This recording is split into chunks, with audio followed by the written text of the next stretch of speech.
But then they ventured to the dark side of the moon, and they realized there was artifacts. Just like in the movie Transformer 2, which was funny when I saw it. I applaud Michael Bay. They found that there was other civilizations that already been there. Alien artifacts were on the moon. So if that happens, that means that the concept of Jesus Christ no longer should be used. Do you believe that the Earth is round? The more and more I see flat earthers talking and the more things I read about the point, I think it's another distraction to keep us not paying attention to truth. I think we're living in Hunter games, and the Hunter games that people just don't realize. But I've got a mathematical brain. I did A-level maths and physics, got an A in A-level maths. Not used it in a while, and I wondered when it would come into play. So this whole flat earth thing, okay, sure, it should be easily disproven, you know. So I've looked into it. When you realise NASA, NASA they got 19.3 billion in taxpayers' money this year, and all they have to do is enough of Hollywood to give us enough photos and stories and hypnotise us and connect with our inner child. To quote Jimmy Dore, I am not a math scientist, but as we get older in life, we stop dealing with mathematics on a chalkboard in a classroom, start doing real-life analysis. As adults, what matters more and more is not what type of fancy operation you can produce with the numbers, but your ability to, in a clear and lucid and consistent way, remember and express what the numbers mean. So, is it really a lot of money to say that NASA has a budget of $20 billion? Is that so much money that it somehow stops all further rational thought on the matter? Well, Yale University annual operating budget, $3.6 billion. So, maybe if you add about 5 institutions the size of Yale and a little bit extra put on for the cost of jet fuel, would that be able to handle about what NASA does in a year? Ooh, look at that. University of California, $34.5 billion. Look, all these numbers can be investigated. Would it be possible to operate NASA with only $15 billion?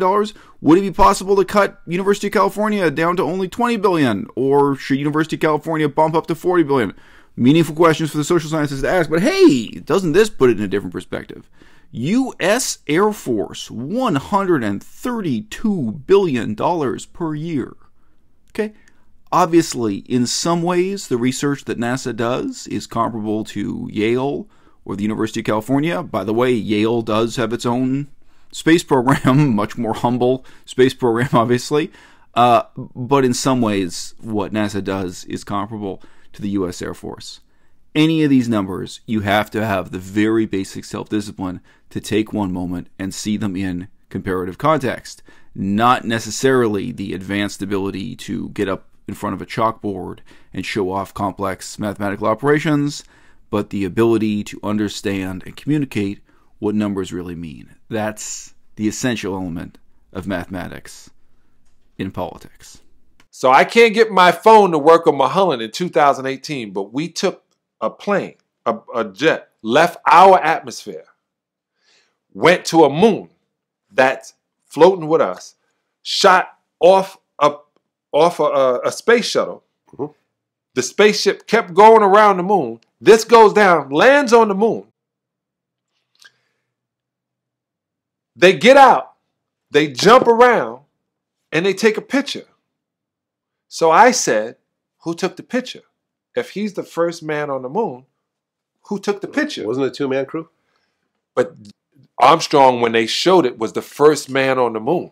We revolve around the sun, which is not the center of the universe, center of the galaxy. It's in the suburbs of the galaxy. Right, it's just the center of this universe. Of these planets that we can see. This galaxy. The sun is the center of this particular galaxy.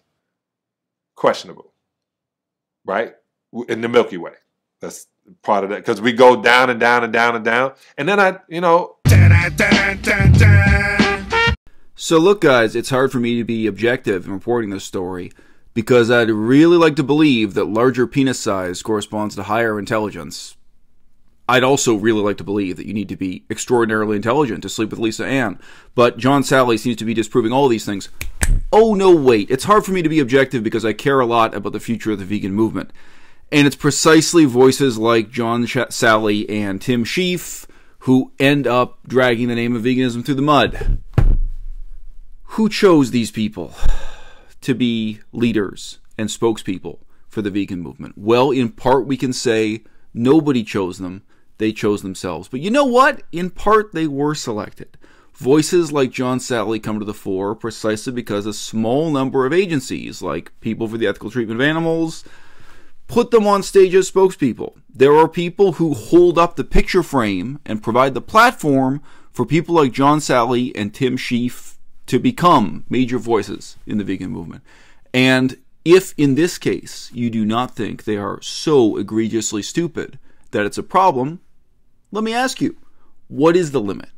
At what point is stupidity of such overweening significance that it invalidates everything else about somebody's political career? That is the question John Salley leads me to ask. Last question. Everyone has been asking this for a long time. How big is my peener? How big? Not very. Not very.